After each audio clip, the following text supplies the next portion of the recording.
Hi, everyone. Thank you for joining me for Nutrition at Noon. I'm Melanie Burdick, and I am one of the nutritionists at Giant. And today we're going to talk about expiration dates because I'm willing to bet that at one time, or at least in the last couple of weeks, you've asked, do you think this food is still good? There's a lot of confusion about label dates and when we should use things. So today we're going to sort it all out. So before we get going, just want to do some housekeeping. We're going to spend the next 15 minutes together. We'll do about 10 minutes of tips with 5 minutes of question and answer at the end. At the bottom, there's a Q&A tab. Feel free to type in any questions. And you are also muted, so I can't hear the barking dog in your house. And your camera is also turned off, so I cannot see you. So, like I said, there's a lot of confusion about expiration dates. So I just wanted to get a kind of feel with a poll to start out our presentation for today. Sometimes we might be rummaging through our refrigerators and find things and say, how long has this been in here? So I wanted to start off with just a poll from the audience to see how long you keep things in your refrigerator. So how long do you typically keep salad dressing in your fridge? 1 month, 3 months, or more than 6 months? So sometimes these things can sit in our fridge for a long time and we can forget how long they're in there. All right. So we'll give everyone a few seconds to take part in the poll, and then we'll see what the group says. All right, well, we're going to stop there. Looks like we have a good percentage of participants. All right, so here are the results. So most of us, majority, have said that they are keeping their salad dressing in the refrigerator for more than 6 months. Now, if it's an open package of salad dressing, we're going to talk about how long you should keep it in the fridge and all those details too. So stay tuned. We'll cover the salad dressing as we get into the presentation. All right. So this is a good month to talk about expiration dates because April is Earth Month. And we have a lot of food waste in our country, and that impacts the earth and the ozone layer. All that food we throw away produces methane gas, and that's really problematic for the planet. So one thing we can do is really learn about how to interpret labels on packages and all of those dates. And what they found when they've done studies is that about 90% of Americans misinterpret those best by dates on the label, like we have here. Use by, best by, sell by. It's really confusing. So when in doubt, if we're not sure, we may just toss the food, but it actually may be okay to eat. So one thing we can do this Earth Month and throughout the year is really just learn about what all those labels mean. And hopefully we can keep our food a little bit longer, and that minimizes waste, and that helps the ozone layer. So food labeling, there's a lot of different sayings on packages, and it can get really confusing. So really there's no guideline from the FDA about food labeling. So really this comes from the manufacturer. They may say, we want you to use this product by this date because it's going to be the best quality. They may do studies and tests on their products and come up with a rough date that they expect that the product will still taste good. So this can vary per manufacturer.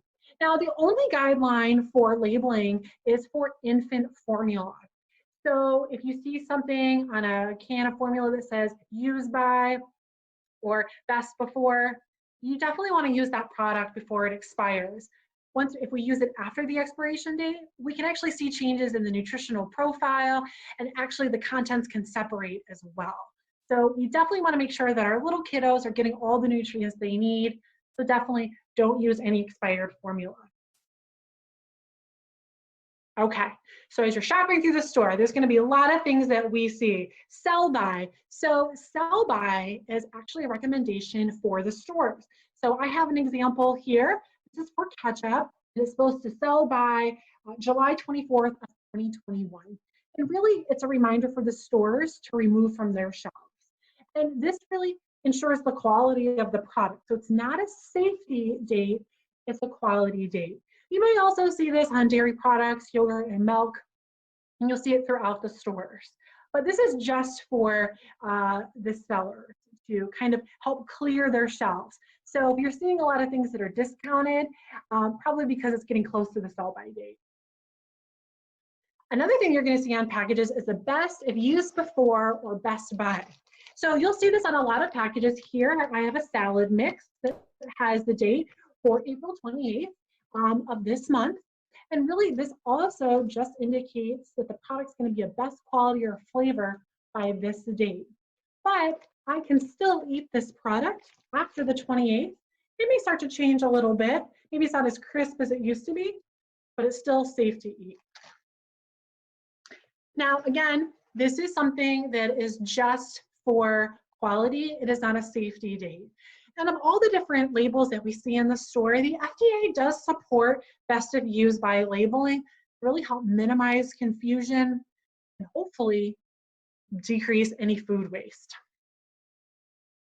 Another thing that you'll see is the use by. And so this is the last date that's recommended to use a product at its peak quality. So again, it's all about how it tastes and the texture and the consistency, but it's not a safety date. But like I mentioned earlier, except on that infant formula. So another thing that we're going to see as we go through our pantries, there are a lot of things in our house that have a really long shelf life. So whether you're cleaning out the pantry or maybe you're doing some shopping, there are a lot of great things that you can put on your shopping list or utilize that can last a really, really long time. Now, all of these guidelines actually come from the USDA on the recommendations for sealed products. So whether you have peanuts or canned fruit or canned vegetables, these can last several years after that best of use by date.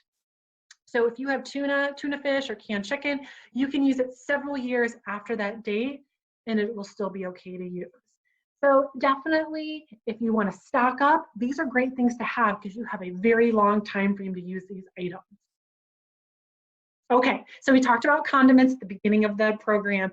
And when I've been talking with a lot of people about food questions and expiration dates, condiments was a big one. So these can kind of get pushed back into your refrigerator, into the back. I know that happens in my fridge, or they're on the door, or maybe you only use them a couple times a year, like ketchup, a couple times a year on the grill, with the grill. But there are some recommendations from the USDA on how long we should keep these items. So for our poll at the beginning of the program, salad dressing. Now, if I have a sealed container of salad dressing, I can keep this in my pantry 10 to 12 months after that best by date. Now, if I open this bottle today and store it in my refrigerator, I should really only keep it for about 1 to 3 months. After that, the quality is going to go down. And then also to food safety. Sometimes salad dressing gets moved in and out of the fridge. It might sit on the table. It might be in a warmer temperature. And that can impact the quality of the product. So really trying to keep tabs on all of the open condiments in your fridge. If you open up a product, put a piece of tape on it, some masking tape, some label tape, write the date that you opened it, and that way you can keep tabs on your items. Other things like mayonnaise or pickles, I'm guilty of this. These get pushed to the back of my fridge. These might be on the door. And really the shelf life anywhere from 3 months to a year. So really keep tabs on these items. Once they're opened, we only have a few months. So I challenge everyone, go through your refrigerator and your pantry on the next couple of days and see if there's anything that maybe could be tossed. So really one thing to consider when you're looking at food labels.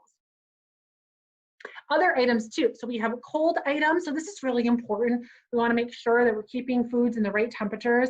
So if you are having leftovers, we really want to keep them refrigerated for no more than 3 to 4 days.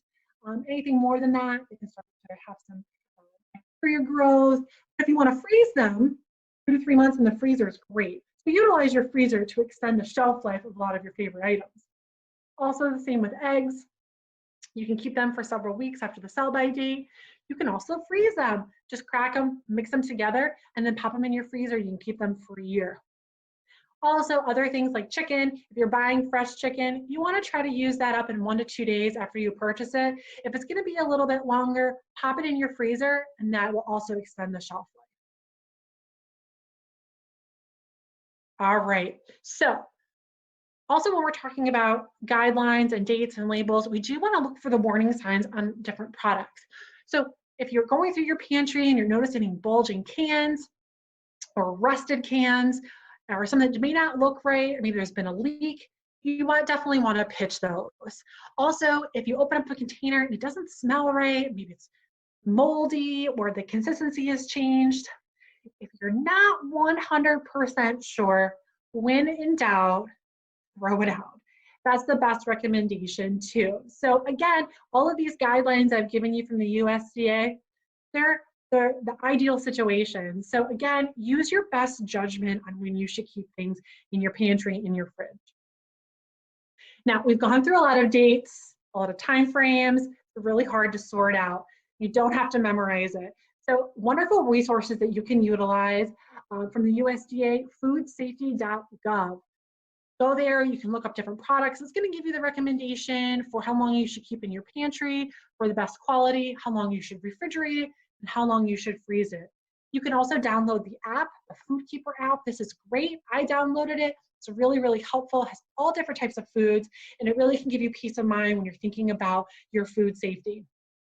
Also, don't hesitate to call the company hotline, the 1-800 number that's on the back of all your products.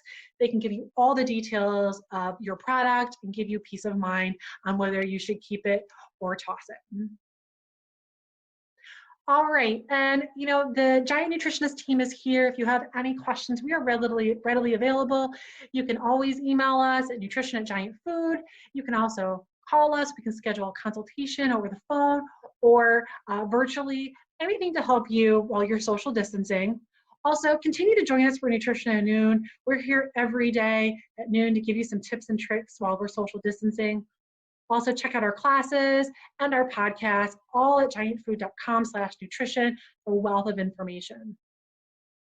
All right, so now that we've gone through some of the tips, let's look at some of the questions that have come in during the presentation. All right. So one of the first questions is about freezing yogurt. Does it change the consistency? So if you do freeze yogurt, it will change the consistency. It can separate. You just want to mix it together. You can really use it for if you're doing any kind of cooking or baking. So anytime we freeze something, it will change the product a little bit, but it's still safe to use. All right, another question. What's the deal with freezer burn? Good question. This is so frustrating. You go through your freezer and you pull things out and it's just covered in frost. So really what freezer burn is that moisture that's leaving the product too. So it causes any kind of air is going to seep out of the product into the package. And that's what causes that freezer burn. And it dehydrates your product. It's okay to eat, but you might see some changes in the texture and the consistency. So it's really up to you. Best thing to prevent freezer burn is make sure you get all of the air out of the package, maybe invest in a vacuum sealer or some really nice containers or Ziploc bags. That way they know you're gonna get all that moisture out and protect your food. All right, and how about one last question? Okay, so I make salad dressing at home. I usually keep it for about 3 days. Is that about a good time frame? Yeah, definitely. If you're making things, keeping that leftover guideline, 3 to 4 days in your refrigerator, try to use it up. The great thing about making your own salad dressing is you can make as much or as little as you want. And so if you just use a lot or a little bit, then you can really save on food waste. And if you're using pantry staples, you can easily mix it up and it's quite convenient. So that's just fine. All right, well, that looks like all the time that we have for the day. Definitely, if you have any questions, you can always reach out to us at nutrition@giantfood, and we will be more than happy to help. And join us again tomorrow for another edition of Nutrition at Noon. Thanks, everyone. Have a great day.